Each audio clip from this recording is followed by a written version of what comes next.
Yesterday, we divided with a decimal in our dividend.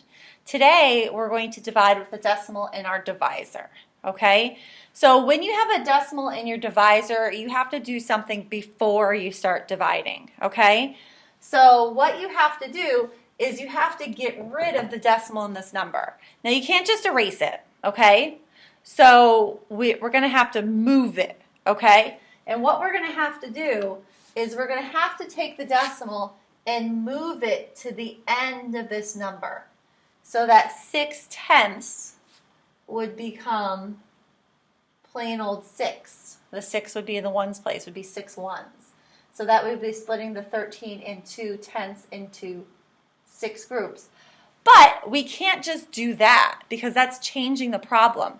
So if we move the decimal here, we have to then also move the decimal here.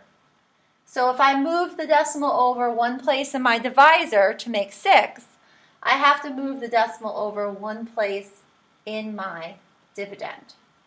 And so it's going to become 132.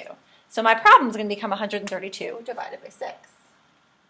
And now I can do that out because 6 with a decimal after is the same thing as 6. And 132 with the decimal after the ones place is the same thing as 132. So now I can go ahead and do out my work. So now I'm just going to divide like normal. So 6 cannot go into 1. That looks like a T. It's supposed to be an X. 6 can go into 13 twice, which is 12. So I subtract. I have 1 left over. It's smaller than that number. Now I bring down my next number and divide again. Well, I already figured this one out. 6 goes into 12 2 times. So my answer, I have nothing left to bring down. So my answer is 22. Now, the decimal was here. So if I put the decimal up here, 22 is the same thing as 22 with a decimal at the end of it. Okay, so that is my answer. Let's try another one.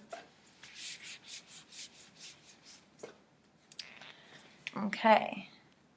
Oh, this is a good one. We'll do 1 and 56 hundredths divided by 26 hundredths. So 0.26. Remember, 0.26 is the same thing as 26, right? Okay. So what we're going to do is if we have a decimal in our divisor, we need to move the decimal to the end of the number. And to get the decimal to the end of the number, it's going to have to move 2 spaces to make that number from 26 hundredths to 26. However many places I move the decimal in this number, I have to then move it that many places in this number.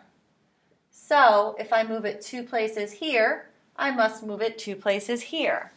Once that's done, I can go ahead and divide.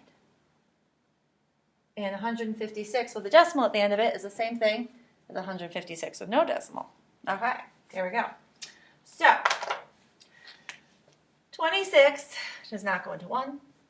26 does not go into 15. So I guess 26 is going to go into 156. So I'm probably going to have to do some guessing and checking over here because my 26 times tables are not something that I generally have memorized.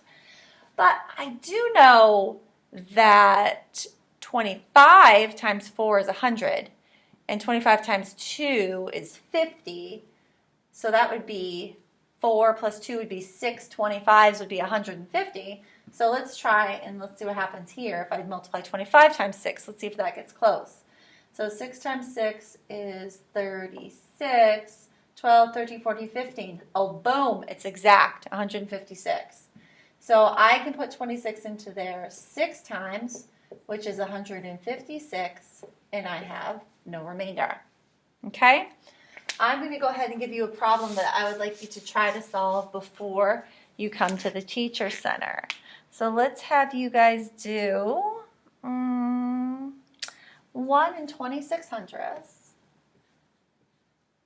divided by 2 and 1/10. Now remember, to do this, you're going to have to move the decimal to the end of this number, and then when you do that, however many places you moved it here, you're going to have to move it here, and then divide to find your answer. Good luck.